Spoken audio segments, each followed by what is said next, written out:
Now, former Republican Congresswomen Barbara Comstock and Scott Jennings, who's worked for several prominent Republicans, including Senate Minority Leader Mitch McConnell. So, Scott, explain this to me. Why is the former House Minority Leader paying a fealty call to a twice impeached, one-term former president? Does that make political sense to you? Well, I mean, generally speaking, I think the Republican Party has empirically reached the limits of Trumpism. I mean, he lost the national popular vote twice. We didn't do well in the 2018 midterms. We don't control anything now. And then, of course, we lost the Georgia runoffs as well because of his sabotage. So, you know, Trump can take you to a certain level, but it's not quite enough to be a national majority party. Now, on the flip side of that, if you're Kevin McCarthy, a lot of his members do exist in districts where Donald Trump is quite popular. So as a geographical matter or a jurisdictional matter, the president is going to retain some popularity. And behind all of it, of course, is that it is flatly true that Donald Trump has been one of the biggest drivers of small dollar fundraising for the Republican Party and a lot of its members. So there are a lot of complex things going on here. But at the end of the day, I think most of Kevin McCarthy's members care more about what Donald Trump thinks than what Kevin McCarthy thinks. And he sort of confirmed that by going to meet with him. Tough but true. Barbara,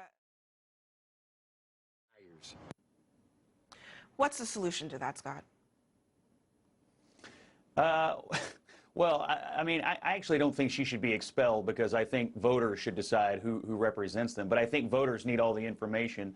And I think the Republican Party, however, can decide who's allowed to carry its banner. They did this with King, of course, as you mentioned. And so I think the party and Kevin McCarthy ought to strip her of her committees. I think they ought to say, we're not associated with this person. She can be a congressperson, but it would become immediately apparent to the people in Georgia that they've got the weakest and most useless congressperson up there because she's not allowed to be associated with one of the two major parties.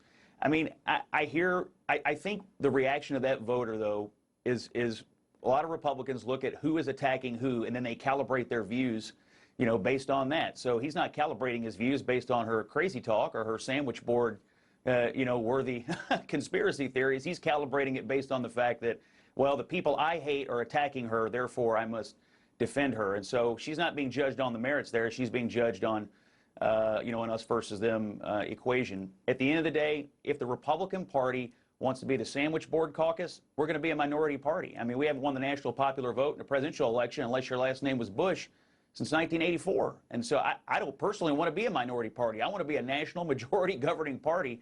And to cast away all these suburban center-right voters to die on the Marjorie Taylor Greene sandwich board caucus hill, that's not a good idea.